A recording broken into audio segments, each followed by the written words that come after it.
ว่าเมียเป็นเมียหยอดสมอนนอนไก่ขอให้ถือเมียไหวเป็นสหายห่วมบอนถือว่าเป็นคู่สอดไม้หมั่นห่วมกันถือว่าเป็นคู่หมั่นนอนห่วมจนตายจนว่าไหวสิว่ากะว่าเมียโตดแห่อย่าได้เอาแค่ขันคือแหนับมือห่างขอให้เจ้านั่นอ่างถือหนา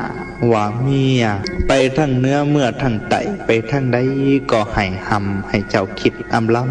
ำนำหนอกผู้อยู่เฮือนคิดเห็นตอนเฮาเว้าสิเอากันเป็นครูตอนเฮาเป็นมิงสู่ข้าวกี่ก่อนสิเอา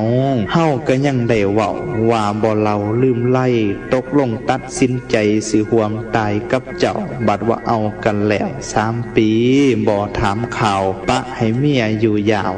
3 มื้อกะบ่ถามเขาและนำกะบ่ห่วมพะเลงนี้ไปหากินแกงลูกเมียนอนแหลงมันบ่ดี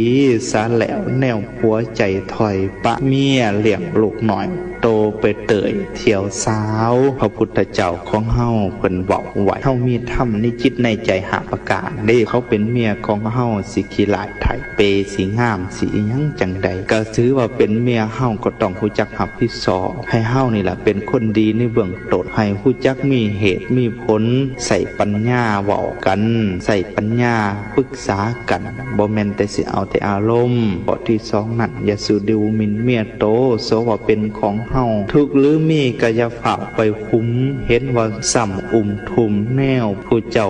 สุ่มก็ยังตุ่มลูกดีหั่นเด้เพิ่นว่าอย่าได้ติเมียโตหุ่มหอยันหยอกอย่าได้หันหาขอดูแค้นคำประมาทอย่าได้หมิ่นสัตว์เสือตระกูลกับอนาถาอย่าได้หาดูแค้นหุ่มเมียผังหาอย่าได้หาขายหน้าภรรยาดูหมิ่นอย่าสิทำยันหยอกเมียโตสักดำเม่นสิดำดังหมอกก็ย่อหยอกว่าดีของหมู่นี่ดีสัวไผสิเห็นแล้วแต่ผัวกับเมียสิหับห้องกันได้เฮาต้องย่อกันไหวอย่านำไป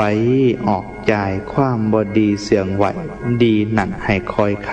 ทุกยากหายก็อย่าคุมกันหลายกำไผมั่นอย่าคุมกันดูหายเห็นว่ากีกสิกหนาอย่าฝากว่าเป็นม้าลั่งเถื่อมีสาตาดังนางข้านหมาพิษแต่แนวใบหนาเป็นน้ำหมักแม้บุญนั่งมีเถ่งแถะพระอินปั่นปอนลงเห็นว่าหูกี่หายภายนอกเบิ่งบ่งามแต่ว่ากายหักแม่นแนวนั่งฝาแก้วหนาหมาได้เทียมนอแนวพญาเสือสาดหมายังได้ความพระราชาคือดังนั่งสีดา